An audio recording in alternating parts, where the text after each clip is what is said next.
अपनी बाइबल को खोलेंगे एजरा 4। ये आपके लिए होमवर्क है, उसे 1 से लेके 24 आयत तक आप घर जाके पढ़ेंगे। यहां पर जब इजरायली लोग बेबीलोन की बंधुआई से वापस गए तो उस घटना का जिक्र है।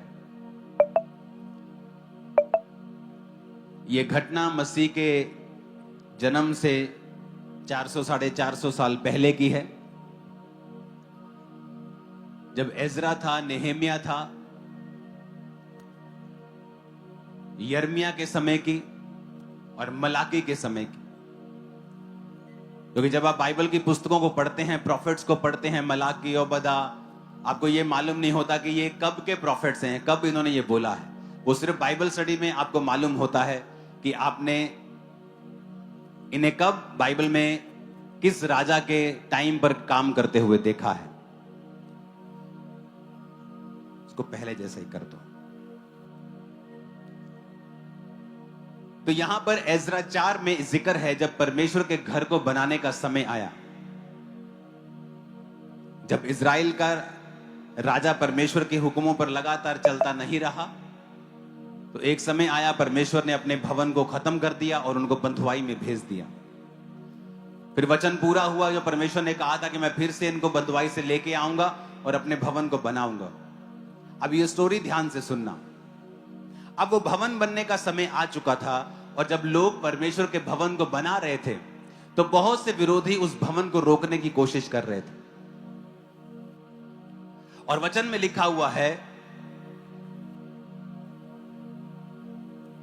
कि जब यहूदा और बिन्यामीन के शत्रुओं ने यह सुना कि बंधुआई से छूटे हुए लोग इजराइल के परमेश्वर यहोवा के लिए मंदिर बना रहे हैं, तब वे जरूब्बाबेल और पूर्वजों के घराने के मुख्य मुख्य पुरुषों के पास आकर कहने लगे, हमें भी अपने संग बनाने दो।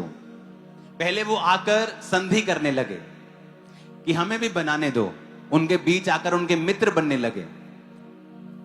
और वचन में लिखा है,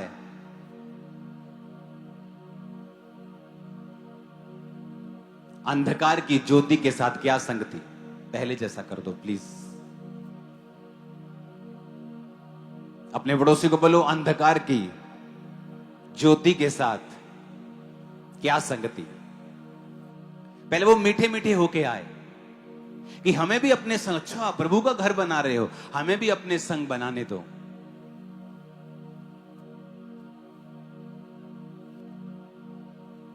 कहते हैं आपके बच्चे एक कदम दूर हैं तबाही से, और वो एक कदम है एक रॉन्ग दोस्त, आपकी बेटी की एक रॉन्ग सहेली। एक कदम दूर है वो तबाही से।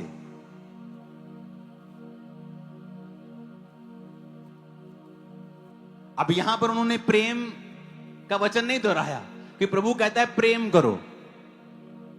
उन्हें मालूम था अंधकार की ज्योति के साथ क्या संगति।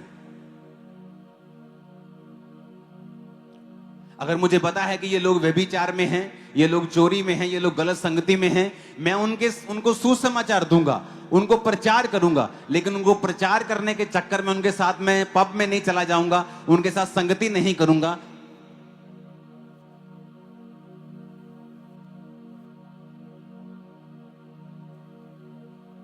शैतान देखता है, अच्छा ये तो परमेश्वर का काम करने लगा, वो एक आपके क्लोज किसी रिश्तेदार को चुनेगा,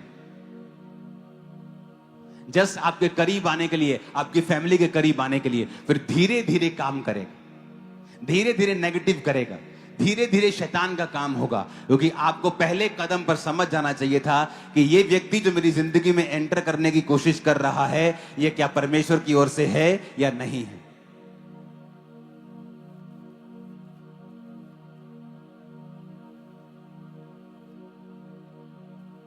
प्यार से आए, प्यार से, हमें भी अपने संग बनाने दो। वाह, यहोवा का घर बन रहा है, ब्यूटीफुल, हमें भी खुदा की सेवा करनी है। और उन्होंने मना कर दिया। वो जानते थे कि ये शैतान की तरफ से। मसीह का, भेड़ का। एक बलियाल, एक भेड़िए के साथ क्या लगाव? हमें उनको बचाना है। परमेश्वर ने कहा तुम रेत के समान हो। अब्राहम, तेरी संतान रेत के समान, किणकों के समान होगी। रेत साफ करती है, खुद गंदी नहीं होती।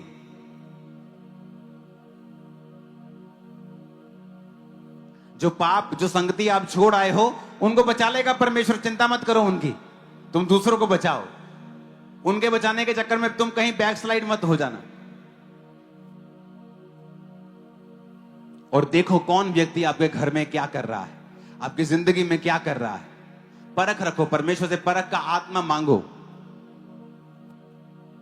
अब दूसरी बात, जब वो उन्होंने रिजेक्ट कर दिया कि हम नहीं बनवाएंगे, आप चले जाओ, तब उन्होंने चिट्ठियां लिखी हुकूमत को, गवर्नमेंट को। और चिट्ठियों में लिख के बताया कि जिस शहर को ये बना रहे हैं ना, ये शहर शुरू से लड़ाई झगड़ों से भरा हुआ रहा है। इन्होंने राजाओं के साथ युद्ध किया है। आधा सच। युद्ध इसलिए नहीं किया कि वो शहर बुरा था, वो युद्ध इसलिए होते थे क्योंकि वो यहोवा का शहर था और शैतान उन पे अटैक करता था, तो उनको अपने आप को बचाने के लिए लड़ना पड़ता था। लेकिन ये सच्चाई नहीं बताई गई। बताया यह गया कि यरूशलेम में युद्ध होते रहे, ये हमेशा राजाओं के खिलाफ चलता रहा है, तो इस भवन के काम को रोक दे। जब राजा ने सुना, उसने कहा ठीक है, इतिहास की पुस्तकें निकालो। जब इतिहास की पुस्तकें निकाली गई तो वहां सचमुच लिखा हुआ था कि शहर में बहुत लड़ाइयां हुई हैं। लेकिन किस वजह से हुई हैं वो राजा ने सोचने की हिम्मत नहीं की। लेकिन जो विरोधी ने बोला उस बात पे यकीन कर लिया और वो काम रुक गया। जब काम रुका, यहां कोई काम नहीं रुका खामरा चर्च में, ये वो वचन नहीं है, लेकिन मैं वो बाइबल से कुछ बता रहा हूं। ओके, 5 आयत 5 बाप में लिखा है, जब ये काम रुक गया, शैतान ने काम किया, काम रोक दिया। अब यहां पर एक हुकूमत है, गवर्नमेंट है, और खासकर अंडर वो डेमोक्रेसी नहीं है, लोकतांत्रिक हुकूमत नहीं है, राजा की हुकूमत है। राजा की हुकूमत से अगर आप फिरेंगे तो वो सोचेगा नहीं, उसको आपको कोर्ट भेजने की जरूरत नहीं, वो मुंह से निकालेगा फांसी दे दो तो फांसी हो जाएगी। सख्त हुकूमत है। लेकिन यहां पर कुछ हुआ। एजरा 5 बाप में 1 आयत में लिखा है, तब हागे नामक एक नबी और इद्दो का पोता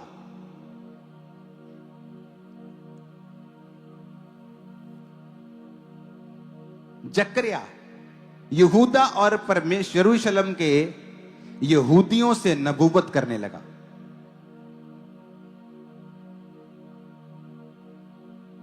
हागे और इद्दो का पोता जकरिया नबूवत करने लगे और इज़राइल के परमेश्वर के नाम से उनसे नबूवत की। तब शलतियल का पुत्र जरुब्बाबेल और योसादाक का पुत्र यीशु कमर बांधकर परमेश्वर के भवन को यरूशलेम में है बनाने लगे, और परमेश्वर के नबी उनका साथ देते रहे। उस समय महानद के इस पार तत्ने नामक अधिपति और शतबोर्ज ने अपने सहयोगियों समेत उनके पास जाकर पूछने लगा, इस भवन को बनाने और शहरपना को खड़ा करने की किसकी इजाजत से कर रहे हो? क्योंकि ये तो इजाजत इसकी बैन कर दी गई है, तुम किसकी इजाजत से कर रहे हो? उन्होंने लोगों से भी ये कहा, इस भवन के बनाने वालों के नाम क्या है? कौन बना रहा है इसको?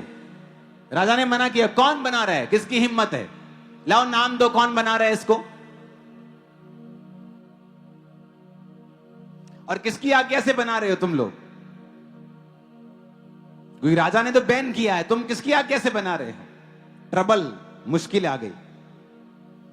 5 आयत में लिखा, परंतु यहूदियों के पुरनियों के परमेश्वर की दृष्टि उन पर रही, इसलिए इस बात की चर्चा दारा से ना की गई और इस विषय की चिट्ठी के द्वारा उत्तर ना मिला, तब उन्होंने उसको ना रोका। यहां 2 चीजें हुई। पहली बात, एक इतनी बड़ी घटना हो रही है और उसकी चर्चा राजा तक पहुंची नहीं।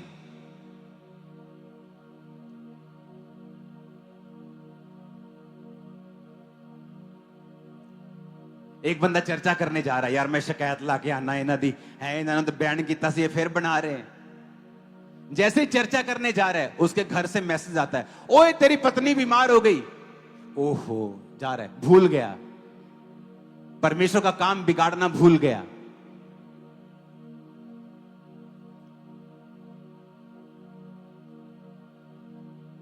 कोई शिकायत लगाने दारा के सामने जा रहा है, जैसे ही गया ये बात भूल गया, बाकी सारी लगा के आ गया।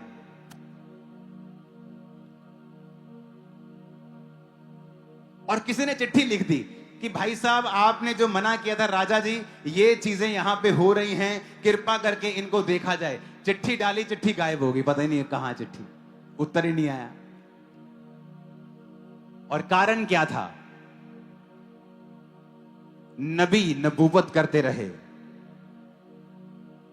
क्यों लोगों को चर्च में आना चाहिए? क्योंकि जो काम नेचर ने, सिस्टम ने आपके रोके हुए हैं, सिर्फ एक जीवित चर्च है जो उनको दोबारा रिलीज कर सकती है आपकी लाइफ।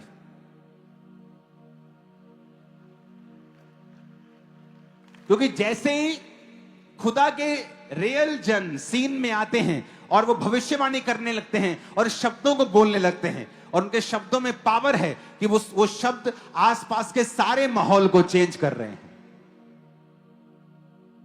जो लोग शिकायत लगाने जा रहे हैं उनके दिमाग से बातें स्किप हो जा रही हैं, या परमेश्वर को मुसीबतों में फंसाया जा रहा है। जो चिट्ठियां भेज रहे हैं उनकी चिट्ठियां गायब हो रही हैं, उत्तर नहीं आ रहा, कहीं राजा बिजी हो ही जा रहा है, कभी कोई काम हो ही जा रहा है। कारण क्योंकि बाइबल कहती है नबी उनके लिए भविष्यवाणी करते रहे। आज लोग बोलते हैं परमेश्वर को संगति करने की हमें क्या, हम घर बैठ के संगति नहीं कर सकते। तुम कर सकते हो घर बैठ के संगति, लेकिन जो ग्रेस तुम्हें संगति के अंदर जाके मिलेगी वो घर बैठ के कभी नहीं मिलेगी, चाहे तुम जितने मर्जी तगड़े विश्वासी हो। पौलुस कहता है इसलिए इकट्ठा होना मत छोड़ो। वो भी तो कह सकता था कि यीशु का नाम अपने दिल में रखो और आत्मा रखो और जाओ। क्योंकि जब आप इकट्ठा होते हैं और आपके जीवन के ऊपर वचन डिक्लेयर किए जाते हैं, फिर भाई साहब कोई मैटर नहीं करता कि उस वचन को रोकने के लिए, आपकी लाइफ को रोकने के लिए पिछले कितनी ताकतें खड़ी हैं, वो आज ही छूट जाएगा जितनी ताकतें खत्म हो जाएंगी। उस बीमारी के पीछे कितना भी लॉजिक क्यों ना हो, उस कर्जे के पीछे जितना मर्जी लॉजिक क्यों ना हो, लेकिन जब आप प्रभु के भवन में आते हैं और डिक्लेरेशन को रिसीव करते हैं, घोषणाओं को रिसीव करते हैं, आपको लगता है ये बोल रहा है तुम्हारे कर्जे की आत्मा चली जाए, तुम बीमारी, इसके बोलने से क्या हो जाएगा? बोलने से ही सब कुछ होगा। क्योंकि तुम और मैं परमेश्वर के स्वरूप में बनाए गए हैं। जब मेरे खुदा ने कहा उजाला हो जाए तो उजाला हो गया। मैं तुम्हारी लाइफ में बोलता हूं उजाला हो जाए, तुम्हारे बिजनेस में, काम में, बॉडी में, बच्चों की लाइफ में, तुम्हारे फाइनेंस में उजाला हो जाए तो उजाला होगा। उजाला हो जाए। आमीन। आप सीन इमेजिन कर सकते हो कि एक फुल हुकूमत अपने पूरे अथॉरिटी के साथ एक भवन को बंद कर चुकी है, और वो शुरू हो गया। जैसे भविष्यवाणियां, जैसे डिक्लेरेशन शुरू की, यीशु मसीह के नाम में नबूवत करते हैं, यीशु मसीह के नाम में घोषणा, वो शुरू हो गया। आए लोग, क्यों बना रहे हो? कौन बना रहा है? नाम बताओ तो तुम्हारी ऐसी की तैसी। कौन बना रहा है? ये बना रहा है, ये लिखो, लिखो इनके नाम, लिखो चिट्ठी, चल राजा को भेज, चल तू जाके शिकायत लगा के, मैं चिट्ठी भेजता हूं। ना चिट्ठी का उत्तर आ रहा है, ना कोई शिकायत लेके जा पा रहा है। कारण वचन जो डिक्लेयर किए गए, भविष्यवाणियां जो उनके ऊपर की गई, मैं भविष्यवाणी करता हूं आपके बच्चे कभी फेल नहीं होंगे इन जीसस ने। आमीन। ऊंचा और साथ चाहिए। आमीन। यीशु के नाम में मैं भविष्यवाणी करता हूं, आप जब सुबह उठेंगे कभी भी किसी नई बीमारी के साथ नहीं उठेंगे यीशु मसीह के नाम में। आमीन। नहीं है, मुझे पसंद नहीं आ रहा गाने। आमीन। हो जाता है।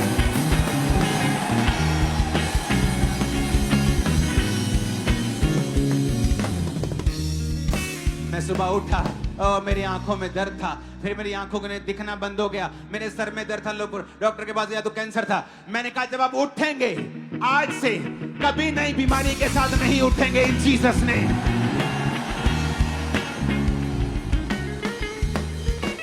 देखा, जब भविष्यवाणी की गई, सिस्टम चेंज हो गया। विरोधी हैरान, अरे यार चिट्ठियां भेज रहे हैं, क्या हो रहा है ये।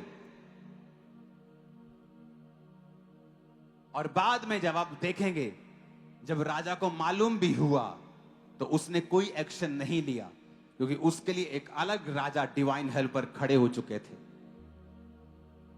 कितने मेरी बात को समझ रहे हैं? परमेश्वर जब काम करने पे आता है, वो सेंसेस को खत्म कर देता है। फिर सेंस को समझ नहीं आता कि ये हुआ कैसे, पर इतना मालूम होता कि हुआ बड़ा जबरदस्त है। कैसे हुआ ये तो नहीं पता, पर जो भी हुआ है ना, हुआ कमाल का ही है। आप वो कमाल देखने वाले हो अपने और अपने परिवार की लाइफ में। हाथों को उठा के आमीन बोलो। मैंने कहा वो कमाल देखने वाले हो।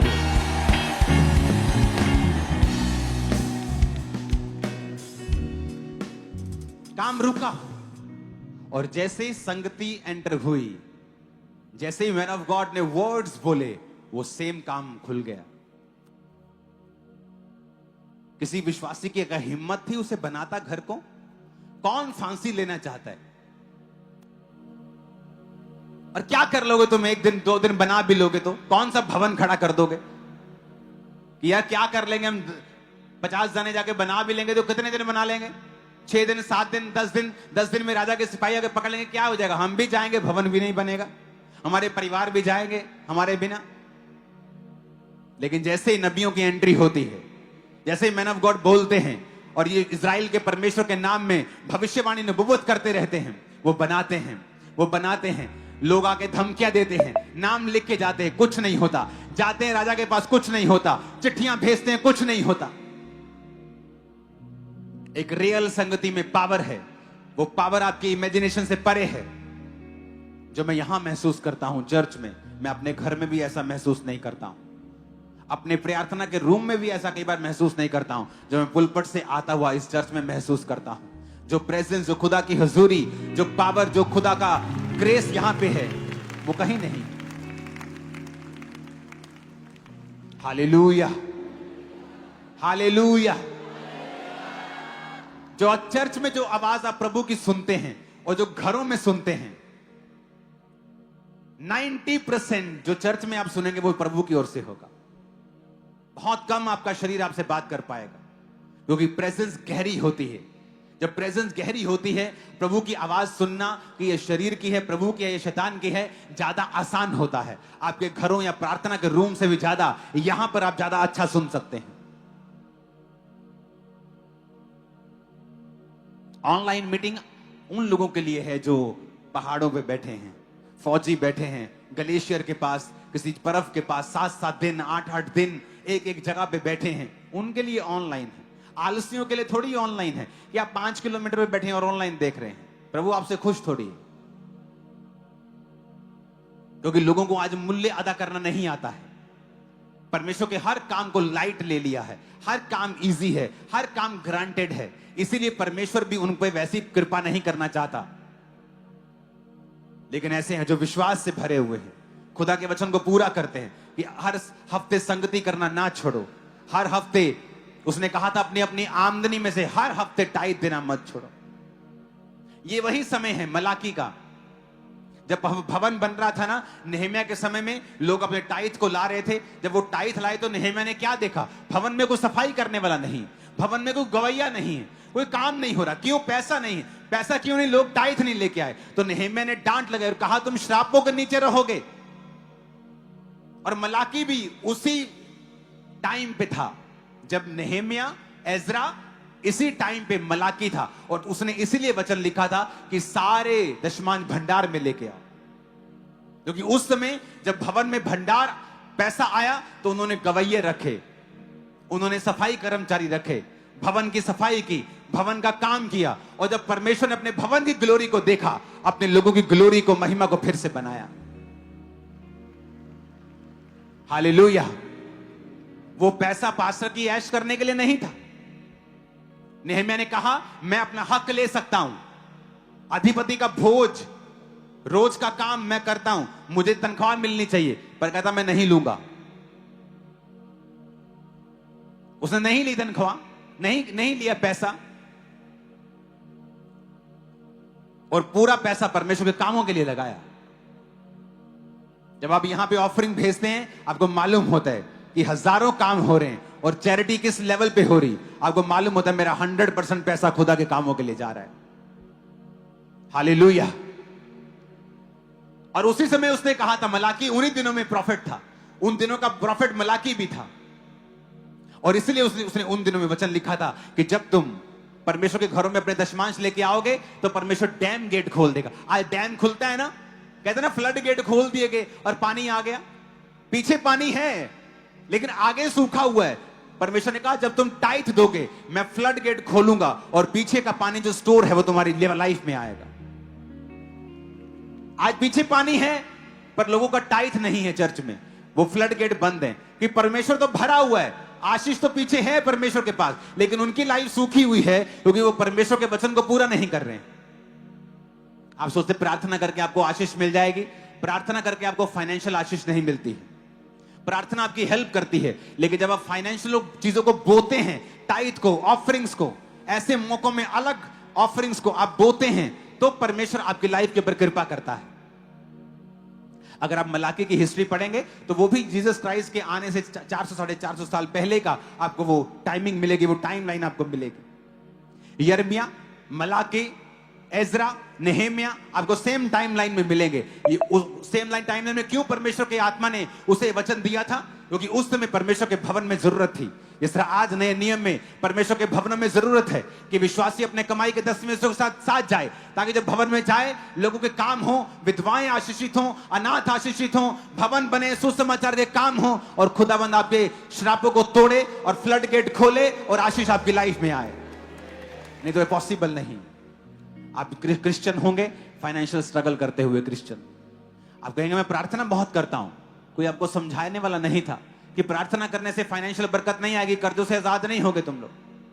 तुम्हें बोना होगा, तुम्हें यह समझना होगा कि परमेश्वर ने एक सिस्टम ठहराया है, एक भवन दिया है, उस भवन में वो तुम्हारे रुके हुए कामों को करेगा। जब भविष्यवाणी होगी तुम्हारे बंधे हुए काम खुलेंगे, लेकिन तुम्हारी भी जिम्मेवारी है अपने टाइट के साथ वहां जाना। अमेरिका में क्यों लोग बिजनेस उनके आशीषित होते रहे? क्योंकि टाइट देना बचपन से उनको सिखाया गया था। आज यहूदी 90% बड़े बड़े बिजनेस के मालिक क्यों हैं? क्योंकि टाइट देना, चैरिटी करना उनको सिखाया जाता है। आज लोग थोड़ी सी चैरिटी करके बोलते हैं हम बड़े बड़े ये हैं वो हैं। 50-50 बिलियन डॉलर्स एक एक आदमी चैरिटी कर देता है। क्रिश्चियन बंदा 50 बिलियन डॉलर्स, 4-5 लाख करोड़ बनते हैं। पता नहीं कितने लोगों का राशन आ जाएगा कि खत्म नहीं होगा पूरी स्टेट का, लेकिन मुंह से नहीं निकलता कभी उनके कि हम चैरिटी करते हैं। ये होती है असली चैरिटी। इसलिए आपको क्रिश्चियन दुनिया में जितनी चैरिटी होती है, मोर देन 99% चैरिटी आपको क्रिश्चियंस के द्वारा देखने को मिलेगी। इतनी हाईएस्ट लेवल की चैरिटी करते हैं, बिना बताए, बिना ताना मारे, बिना मीना मारे। हालेलुया। क्योंकि हमें मालूम है अगर हम परमेश्वर के लिए कुछ कर रहे हैं तो उसके लिए परमेश्वर हमारे लिए क्या कर चुका है और क्या वो करेगा। एक अच्छी संगति आपकी लाइफ में वो कर सकती है जो बड़े बड़े लोगों ने आपकी लाइफ में बंद किया हुआ है। हुकूमतों ने बंद किया हुआ, सिस्टम ने बंद किया, शैतान ने बंद किया। इम्पॉसिबल चीजें जो हो ही नहीं सकती, ये हो ही नहीं सकता भवन बन जाए।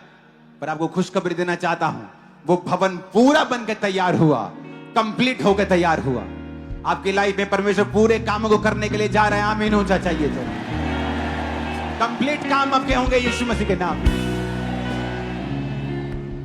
Hallelujah, hallelujah.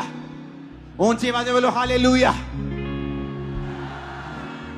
संगति करना, अच्छी संगति जहां पर जीवित आत्मा काम कर रहा, बीजों को बोना, प्रार्थना करना, घोषणाओं को रिसीव करना और खुद भी करना आपको छुड़ाता है। सुसमाचार का प्रचार करना, लोगों तक पहुंचना, अपना एक रिकॉर्ड बनाना परमेश्वर के राज्य में, आत्मिक राज्य में, कि जब आप प्रार्थना करें आपका रिकॉर्ड देखा जाए। अपने हाथों को उठाओ। खुदा से कहो, मैं तैयार हूं सुसमाचार को फैलाने के लिए। मैं तैयार हूं संगति के साथ जुड़ने के लिए। मैं तैयार हूं अपने टाइट को बोने के लिए। मैं तैयार हूं सब बाइबल के हुक्मों को पूरा करने के लिए। फिर से कहो, मैं रेडी हूं खुदावंद। अपने हाथों को उठाओ, अंगीकार करो। सब जन खड़े हो जाओ।